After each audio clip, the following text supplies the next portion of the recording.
That's what I always do. They never catch me. Ain't nobody catch me. Ain't nobody catch me. Cause you're too streetwise? Yup. I'm gonna be sliding. You mean? That's what makes me wanna take the next bitch car. And all these hoes laughing like so funny. She's talking about the audience that they're laughing at us. I don't behave disrespectful. Catch me outside. How about that? Catch me outside, how about that? Catch me outside, how about that?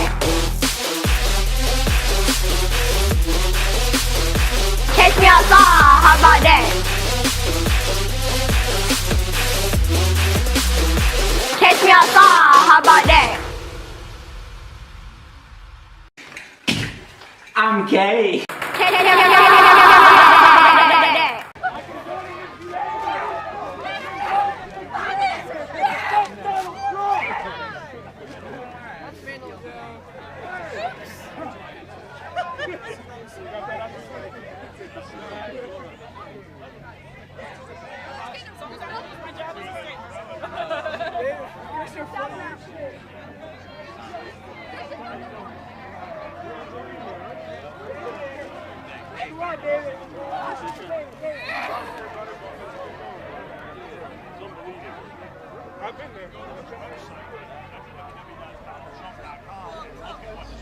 Do you support Trump?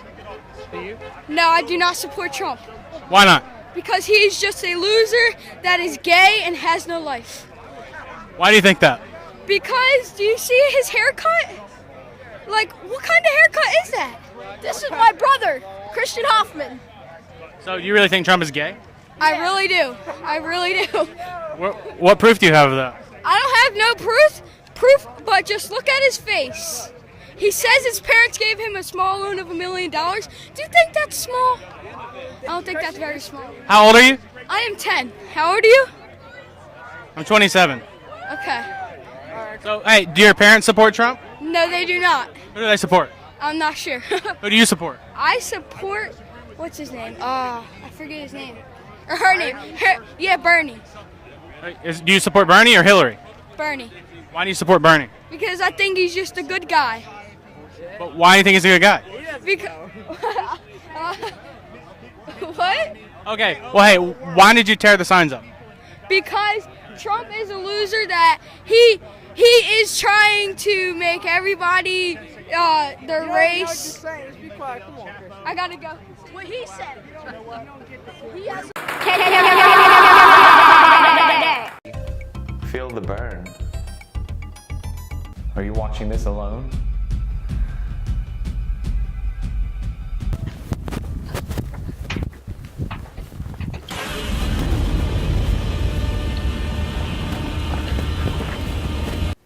Rasengan! Oh, you feel how soft this is? It's so soft. Oh, it feels so good to touch. It's so smooth. Oh boy, I could do this all day. All day I can do up and down. My arm doesn't even get tired. Oh, this feels great. This feels fantastic. I love it. Please subscribe. Challenge accepted. Mother of God. Fuck yeah. Oh yeah. I lied. LOL. Me gusta. Seriously, are you fucking kidding me? No. Not bad. Okay. Pробуем. I don't give a fuck. I text you. Why you not text back? Forever alone. Ooh. The second tree is called the clip-off. According to Kabbalistic lore, the universe is composed of a series of dimensions, each called Sephirah. where energy that flows from the highest heaven slowly solidifies as it reaches each node until it arrives in the material world as matter. The roadmap for this descending energy is called the Tree of Life. Beginning at Kether, the highest knowable dimension, a pure and primal form of energy is given shape and polarity as it descends until finally reaching the physical world, called Malkuth. Malkuth, at the very bottom of the Tree of Life, is the material universe where humanity's day-to-day experiences take place. According to the Kabbalah, however, the whole of human experience is not limited to the material world, but also include the higher, more heavenly realms. It is said that the human physical body is nothing more than a mechanical perceiver for the higher and true selves. Between man and his true self, often called higher self or true will, lies two veils, and these two veils divide the consciousness of man into essentially two parts, his higher self and his lower self. The lower self represents humanity's primal and animal drives. It is here where man's ego and lusts can be found. Above the lower self can be found the higher self, and this higher self, which is often called one's guardian angel, represents man's divine nature. The whole situation can be likened to a video game. When playing a video game, two copies of oneself are brought into existence. The first copy is the true you, your true self, the one sitting in a chair with controller in hand. The second copy, your lower self, often called your lower will or ego, is the one inside the video game, jumping, shooting, and ducking inside the 3D computer-generated world. The video game version of yourself is nothing more than a perceiver for your true self, whose flesh cannot exist inside the electronic confines of a computer game. There is, however, another tree in the Kabbalistic garden, the Qliphoth. The Qliphoth, sometimes called the Tree of Knowledge of Good and Evil by modern occultists, is an underworld of demons. The Qliphoth is said to be identical to the Tree of Life, where it exists below Malkuth. This infernal tree is said to be ruled by the fallen angel Samael, who is the Kabbalistic equivalent to Satan from the Bible. It is the Tree of Life, along with its counterpart, the Qliphoth, that is the origin of the concept of 7 hells and 7 heavens. Below the tree, proceeding from Malkuth, is the Tree of Knowledge of Good and Evil, which is between the Tree of Life and the world, or Asaya, or shells, represented by the coiled-up dragon with 7 heads and 10 horns, being the 7 infernal palaces and the 10 Averse Sephiroth. Occultists claim that just as man has a divine copy of himself, called the guardian angel, who exists in the higher realms of the Tree of Life, he also has an infernal copy of himself, called the guardian demon. Expectedly, this so-called guardian demon takes residence in the Tree of Knowledge of Good and Evil. Both guardian angels and guardian demons are called tutelary spirits, which are spirits assigned to a human at birth. Muslims, similar to occultists, also believe that each human is assigned an angel and a demon at birth. A large part of occult practice involves contacting or uniting with one's tutelary spirit. The most common operation is often called knowledge and conversation with the holy guardian angel.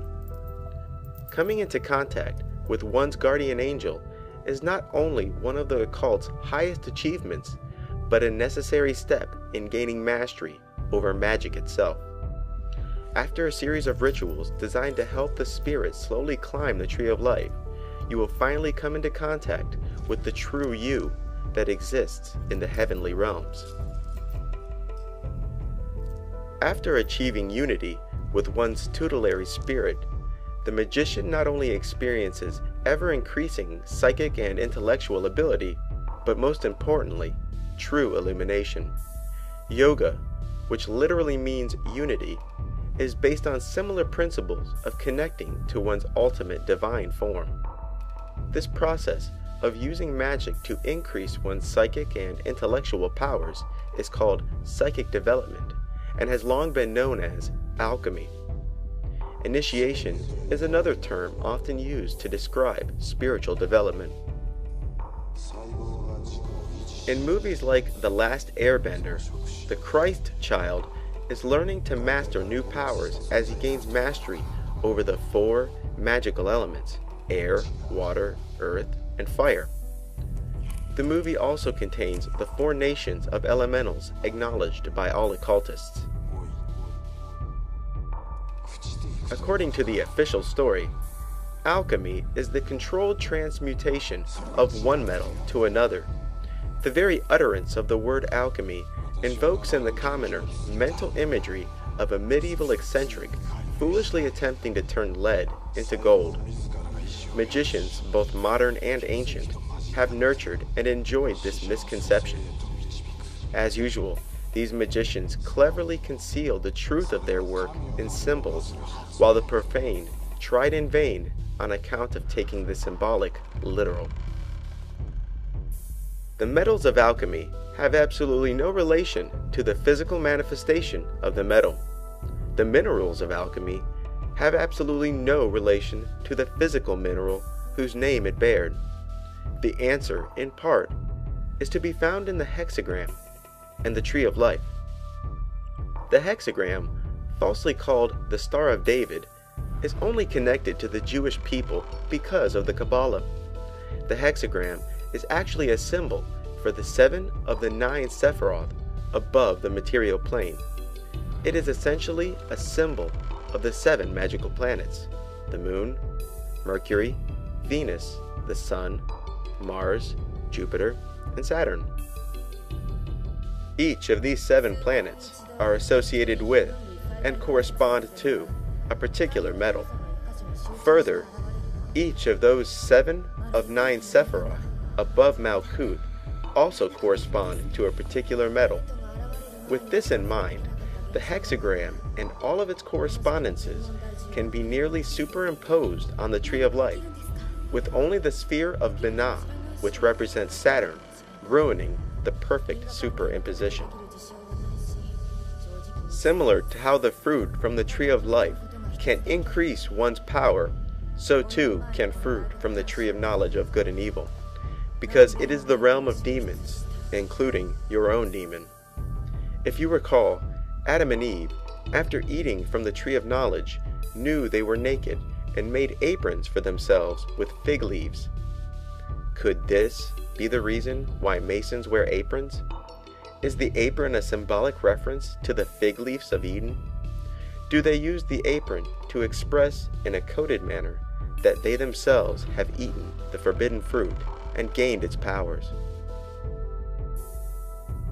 The Tree of Life is further divided into 3 pillars. The left pillar is the feminine pillar, represented by the moon or salt. The middle pillar is androgynous and is represented by both the planet and metal Mercury. And the right pillar is masculine, represented by the sun and the mineral sulfur. This symbolism is plainly apparent in almost every depiction of an alchemist or alchemical magic, because somewhere in the picture will be both the sun and the moon, the very essence of uniting opposites. The ancient alchemists were prone to veil their writings in obscure symbolisms, mythology, and various blinds. In this case, the principle of sulfur is not common sulfur or brimstone. Salt did not indicate common table salt, nor did mercury reflect the matter found in thermometers, quicksilver. There was an analog between these, but definitely not a one-to-one relationship. This blind hindered many a budding alchemist. The cover for the book Self-Initiation into the Golden Dawn Tradition says a mouthful with eyes to see. Below, a man blindfolded, being led by a white rabbit through two pillars, and a long journey in the darkness, finally reaching the illuminated peak of the holy mountain, clearly symbolized by the unification of opposites. The picture brings to mind Alice following the white rabbit and falling into the rabbit hole, or even Neo from the movie The Matrix. In the movie, Neo is contacted by the rebels of the machines and told that the white rabbit will lead him to the truth of the Matrix. And similar to Guardian Angel lore, Neo is freed from his blindness and awakens to discover his true self, his true body. Like the example I illustrated earlier, Neo learns he was simply playing a video game the whole time. Both white and black magicians put great emphasis on gaining contact with one's holy guardian angel. Aleister Crowley, the most famous magician of the 20th century, made perfectly clear the importance of unity with one's holy guardian angel. It should never be forgotten for a single moment that the central and essential work of the magicians is the attainment of the knowledge and conversation of the holy guardian angel. Once he has achieved this, he must of course be left entirely in the hands of that angel, who can be invariably and inevitably relied upon to lead him to the further great step, crossing of the abyss and the attainment of the grade of the Master of the Temple. Aleister Crowley, along with most magicians both modern and ancient, believed that without acquiring contact with one's guardian angel, the practitioner would be left wide open to endless deceptions from the spirit world. Aleister Crowley, who himself was a black magician and Satanist, makes an interesting remark regarding the difference between white magic and black magic. As was said at the opening of the second chapter, the single supreme ritual is the attainment of the knowledge and conversation of the holy guardian angel. It is the raising of the complete man in a vertical straight line. Any deviation from this line tends to become black magic. Any other operation is black magic.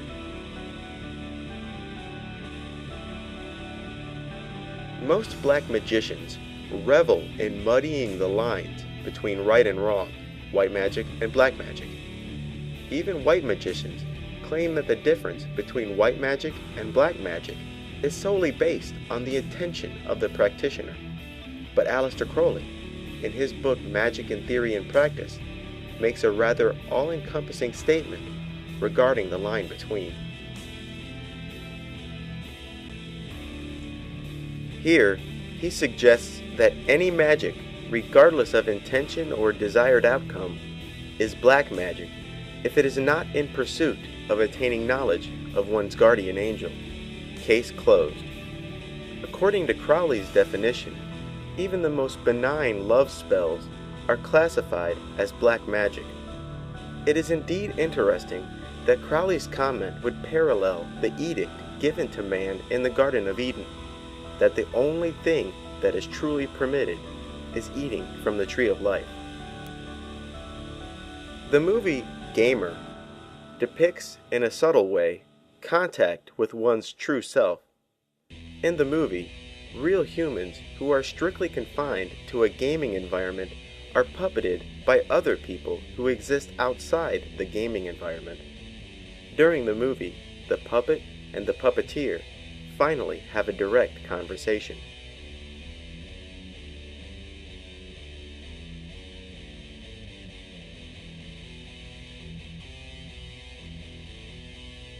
The mark of the beast is yet another biblical term which has been subject to endless speculation and interpretation. The term is found in the book of Revelation, which is the last book of the Bible. The Bible suggests that there will come a time when the Antichrist, also called the beast, will force all people to bear his mark, or his name, or the number of his name, in order to buy or sell goods. And he causeth all, both small and great, rich and poor, free and bond, to receive a mark in their right hand, or in their foreheads, and that no man might buy or sell, save he that had the mark, or the name of the beast, or the number of his name.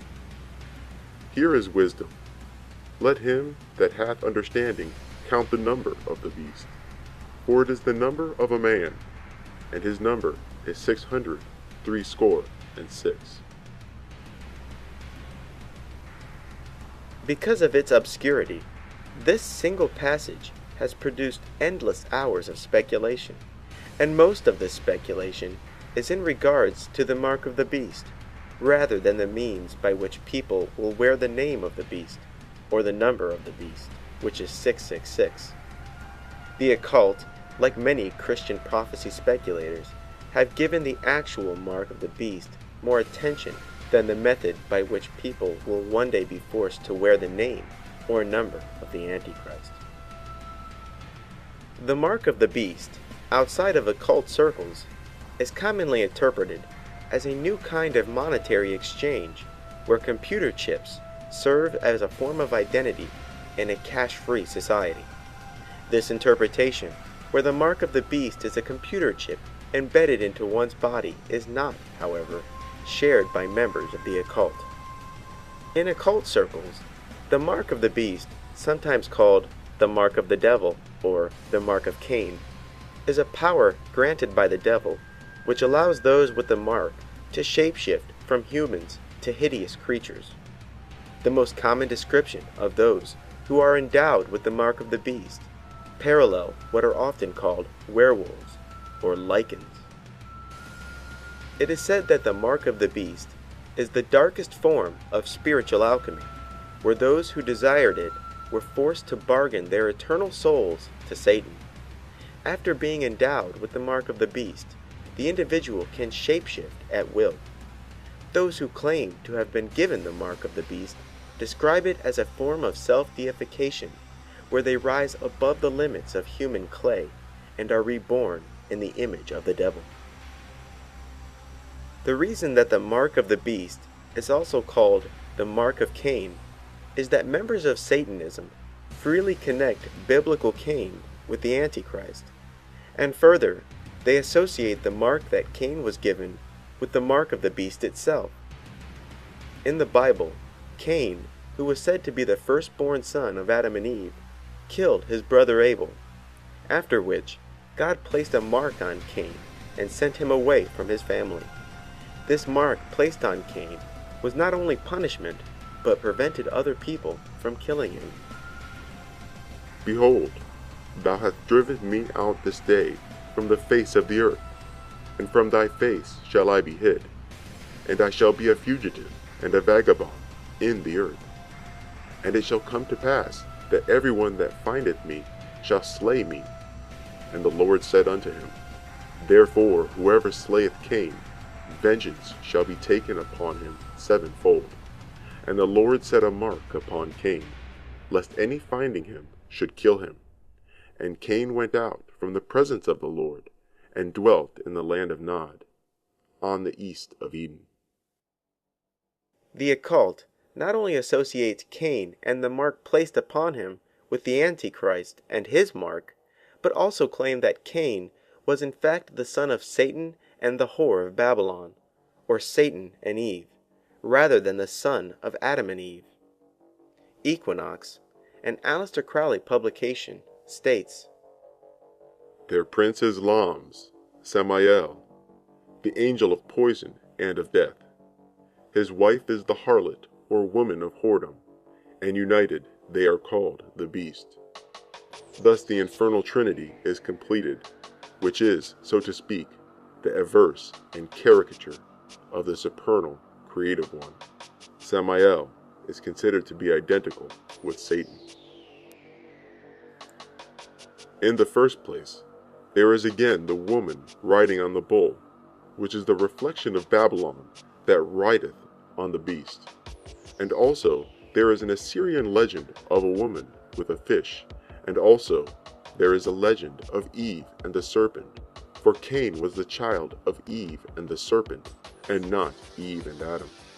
And therefore, when he had slayed his brother, who was the first murderer, having sacrificed living things to his demon, had Cain the mark upon his brow, which is the mark of the beast spoken of in the Apocalypse, and is the sign of initiation. Michael W. Ford, a modern satanic author, makes similar connections between Cain, his mark, and the Antichrist. I conjure thee, Cain, who is the earthly devil, who is the master of spirits, encircle and awaken within my flesh, my blood, my mind. By thy depths of which I will walk herein shall I become reborn, in the name and mark of the devil, whom I swear my spirit unto. I am myself the Redeemer and the bringer of the infernal pact, which holds no bounds nor mortal strain, yet my desires shall be filled by the eye within the blackened triangle. You will never be able to turn back from the path, as the lonely path of godhood shall be marked upon your brow as the mark of Cain. As you are shadow, allow yourself to grow close to this infernal king and enter his essence. Open your astral eyes as this shadow and understand you may take any form you wish. You are vampire, incubus, set-like, and immortal in essence. You become as Ahriman, the infernal king who shapes the world according to his desire. You may communicate and seek various points of congress with all goetic spirits in the dreaming plane. Your gate is the dream. This is the Sabbat body of which you shall go forth. Lilith drank the blood of man and bred her children from their seed, taken from nocturnal congress with those sleeping. Desert travelers were drained of life, and their children were given to her vampiric children to grow strong. Lilith opened the gates of Arazura, called the secret place, and the great shadow Ahriman came before me. I took the mark of the beast, and Lilith's mark, being the bloodied coal.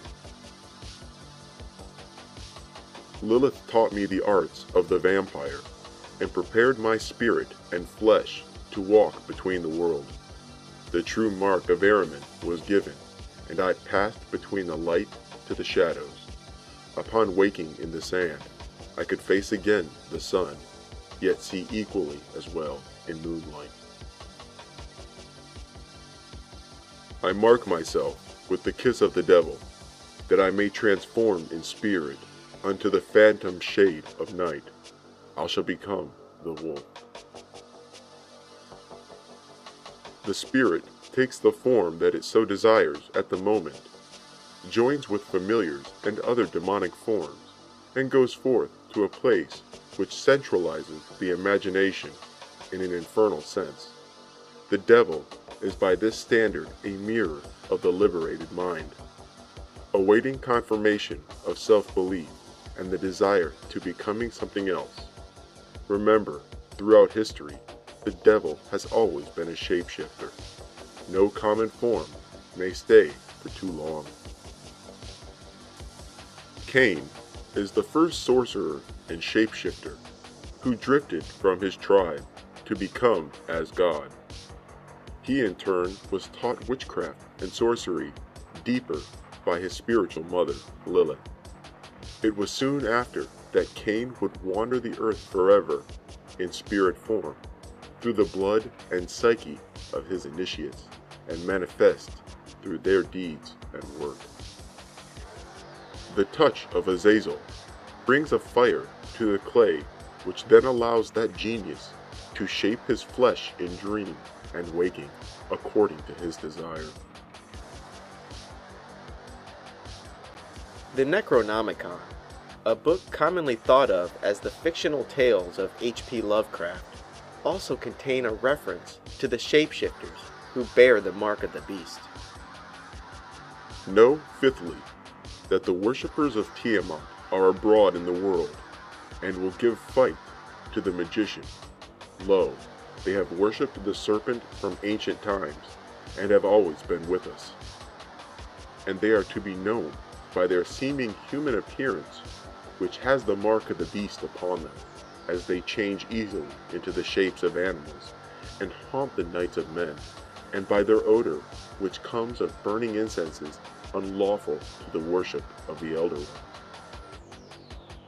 Even if you believe the Necronomicon to be complete fiction, what is important here is the context by which the reference to the mark of the beast was used. Repeatedly is the term used to describe Satan worshippers who have the appearance of being human, but in fact can shapeshift into the forms of animals.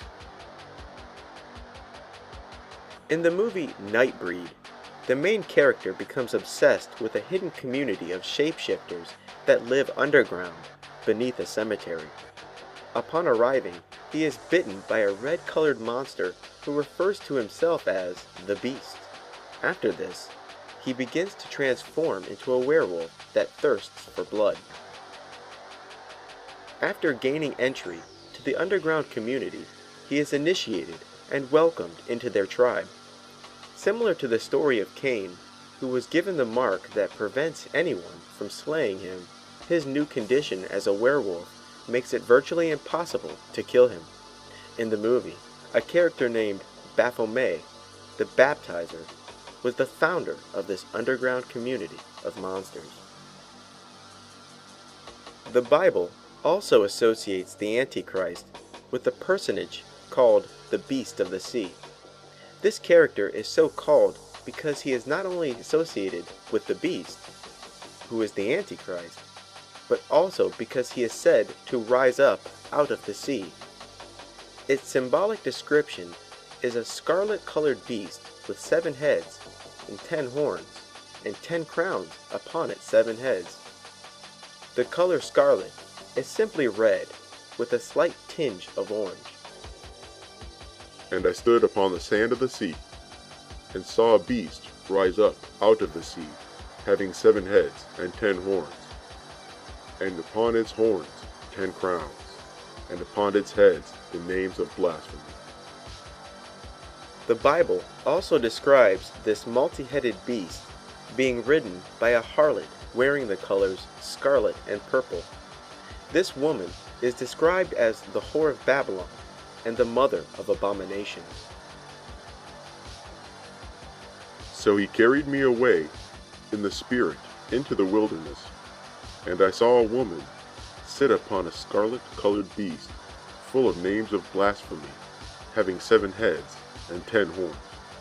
And the woman was arrayed in purple and scarlet color, and decked with gold and precious stones and pearls, having a golden cup in her hand, full of abomination and filthiness of her fornication. And upon her forehead was a name written, Mystery, Babylon the Great, the mother of harlots and abominations of the earth. The Bible identifies the 10 horns upon the 7 heads of the beast as 10 kings who will rule alongside the Antichrist. And the 10 horns which thou sawest are 10 kings, which have received no kingdom as yet, but receive power as kings 1 hour with the beast. These have one mind, and shall give their power and strength unto the beast. One Bible passage suggests that the sea, quote-unquote, is nothing but symbolism for the bottomless pit. The bottomless pit, often referred to as the abyss, appears to be another place or dimension where the beast and the multitude of demons reside. Beast that thou sawest was and is not, and shall ascend out of the bottomless pit, and go into perdition. And they that dwell on the earth shall wonder, whose names are not written in the book of life from the foundation of the world, when they behold the beast that was, and is not, and yet is. Another Bible passage implies that, quote-unquote, the waters is symbolism for the many nations. And he saith unto me, The waters which thou sawest, where the horse sitteth, are peoples and multitudes and nations and tongues. The beliefs of many in the occult coincide closer with the first interpretation of the sea. In the occult, the beast with 7 heads and 10 horns represent the Qliphoth, or the tree of knowledge of good and evil, where the 7 heads represent the 7 hells, and the 10 horns representing the 10 rulers of the underworld. On the tree of life lies a region called the Abyss, and is often called the 11th unofficial Sephiroth, called Da'at. If you recall, the tree of knowledge of good and evil, the Qliphoth, was identical to and below the tree of life. This alternate tree is commonly referred to as an averse tree of life, averse meaning hostile, against, and opposite. Tempted by the fruit of the tree of knowledge, stooped down to the Qliphoth. The columns were unsupported, and the Sephirotic scheme was shattered, and with it fell Adam, the Mycoprosopus. Then arose the great dragon with 7 heads and 10 horns, cutting by his folds Malkuth from the Sephiroth, and linking it to the kingdom of the shells. The 7 lower Sephiroth were cut off from the 3 supernals in Da'at. The floor is black, having upon it also a triangle enclosed with the heptagram, bearing the titles of the averse and evil Sephiroth, as shown by the great red dragon with 7 heads. Let's return to Israel Regardie, a knowledgeable magician and prolific occult author, regarding his interpretation of the tree of knowledge of good and evil, and the beast with 7 heads. Below the tree, proceeding from Malkuth, is the tree of knowledge of good and evil, which is between the tree of life and the world of Asaya or shells, represented by the coiled-up dragon with 7 heads and 10 horns, being the 7 infernal palaces and the 10 averse Sephiroth. The great goddess Eve, tempted by the fruits of the tree of knowledge, whose branches tend upwards to the 7 lower Sephiroth, but also downwards to the kingdom of shells, reached down to them, and the 2 pillars were left unsupported. Then the Sephirotic tree was shattered. She fell, and with her fell the great Adam. And the great red dragon arose with his 7 heads and 10 horns, and Eden was desolated. And the folds of the dragon enclosed Malkuth, and linked it to the kingdom of shells. And the heads of the dragon rose, and the 7 lower Sephiroth, even up to Da'at, at the feet of Alma Elohim. Before you are the 10 averse and evil Sephiroth of the Qliphotic or shells, collected into 7 palaces, wherein the apocalyptic mystery of the 7 heads and 10 horns.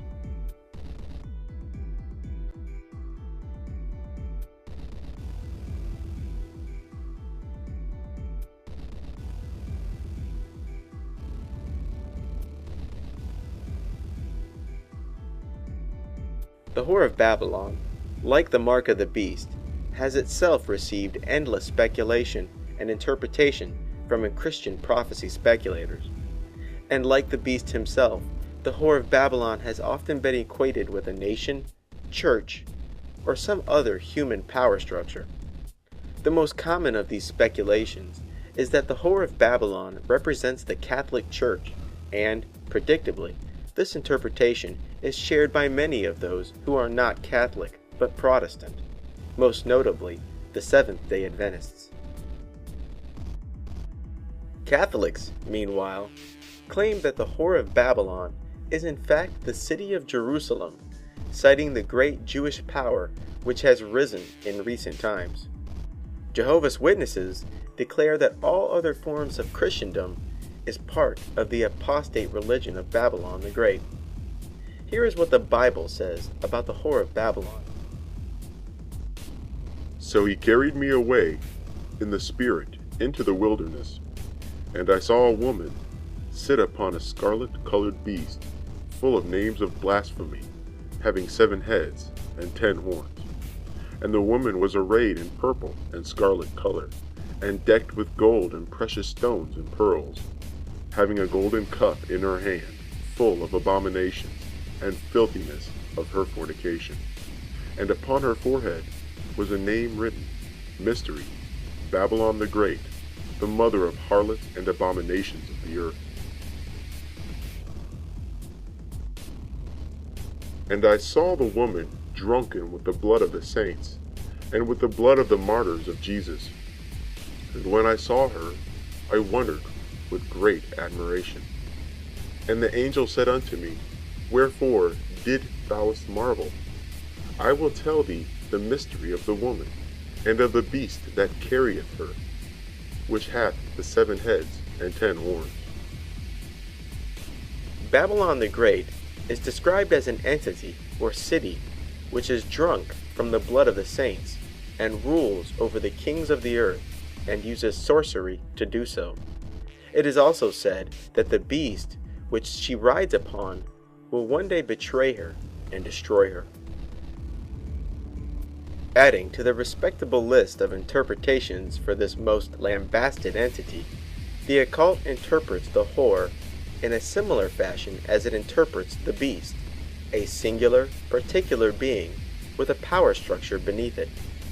Occultists associate the whore of Babylon with a number of mythological goddesses. In Egypt, she is Isis or Nut. In Greece, she is Hecate or Astarte. In India, she is Kali. Lilith, Hilarion, Az, Sophia, and Tiamat are also frequently used names for this goddess. Interestingly, the whore of Babylon is commonly equated with the aforementioned Eve from the book of Genesis. She is often spoke of as the good and faithful wife, widowed, and finally becoming a host to some evil presence and becoming evil herself. In both the Bible as well as the occult, this goddess is crowned with many titles: the whore of Babylon, Babylon the Great, mother of harlots, mother of abominations, the Scarlet Woman, and so forth. She is also given titles like the Bride of Chaos and the Bride of the Beast, because it is said that she is now the consort of the Antichrist, rather than Adam. The occult not only associate her with vampires, but claims that she is the mother of a multitude of demons. It is also claimed by the occult, as well as the Bible, that Babylon will be, at least initially, in firm control of the beast. Those involved with witchcraft and Wicca worship the quote-unquote mother goddess, unaware that the whore of Babylon has similar titles like the Mother Goddess, the Great Mother, and Mother Earth. Further, this goddess is repeatedly associated with the moon, the number 7, the number 3, and the owl. Jack Whiteside Parsons, the brilliant rocket scientist and black magician, had much to say regarding his encounters with the Scarlet Woman. John Parsons, sometimes known as Jack Parsons, claims that he evoked the goddess and engaged in sexual congress with her. The goddess, according to Parsons, claims that she arrives in the midst of humanity in the form of avatars, using one body after another till her will and the will of the beast is fulfilled. Glory unto the Scarlet Woman, Babylon, the mother of abominations, that rideth upon the beast. For she hath spilt their blood in every corner of the earth, and lo, she hath mingled it in the cup of her whoredom. And I, Belarion, Antichrist, do lift up my voice and prophesy, and I say, I shall bring all men to the law of the beast 666, and in his law I shall conquer the world. And within 7 years of this time, Babylon, the Scarlet Woman Hilarion, will manifest among ye, and bring this my work to its fruition. Aleister Crowley has also made numerous references to the whore of Babylon as a singular entity who is both the mother and the concubine of the Antichrist. Yes, I, the beast, my scarlet whore bestriding me, naked and crowned, drunk on her golden cup of fornication, boasting herself my bedfellow, have trodden her in the marketplace, and roared this word that every woman is a star. This is the secret of the Holy Grail, that is the sacred vessel of Our Lady, the Scarlet Woman, Babylon, the mother of abominations, the bride of chaos, that rideth upon our Lord, the beast. Thou shalt drain out thy blood, that is thy life, into the golden cup of her fornication. Thou shalt mingle thy life with the universal life. Thou shalt keep not back one drop. Of all the occult writers, it is Michael Ford, as usual, who has the most to say about the satanic perspective regarding the Whore of Babylon. Babylon is the Kabbalistically restored spelling of the biblical Babylon, the Great Whore. This goddess is in union with the beast 666 in the book of Revelation. Aleister Crowley restored this goddess to her aspect of holding the cup of her fornications, from which the blood of the saints dwelled. Those who traverse and persevere through the path of Thelema, or holy magic, might offer their blood to the great cup, opening themselves to the glory of Babylon. The queen of the witches, Sabat, is none other than Lilith, known in Persian mythology as or Je, the harlot who is the embodiment of sexual power. She is known through many cultures, Hebrew, Persian, and European as Hecate, the triple goddess of the crossroads, who is mother of death, shades, witchcraft, and necromancy. The ones who fell with Lucifer were taught sexual magic and procreation by Az, Lilith, who resided near the Red Sea in caves. Az resided also in the blackest depths of hell. She instructed demons, monsters, and other Druze the art of sexual copulation and how to spawn demons. Az Lilith was the mother of succubi and incubi, demons who held sexual congress with humans and with their emissions spawned other shadow forms. Egyptian mythology, Greek mythology, the mythologies derived from ancient Mesopotamia, and of course the Bible are the primary traditions from which occultists tend to draw symbolism. As you can see, Satanists and occultists in general not only use biblical symbolism, but reinforce it with elaborate details and explanations. In fact, it is those involved with natural magic, like Wicca, that are most likely to disregard the biblical tradition, whereas white magicians and black magicians who practice ritual magic acknowledge the Bible as a viable source of practical information, debating only the Bible's philosophical principles. In this regard, can Christianity and Satanism be thought of as opposite sides of the same coin?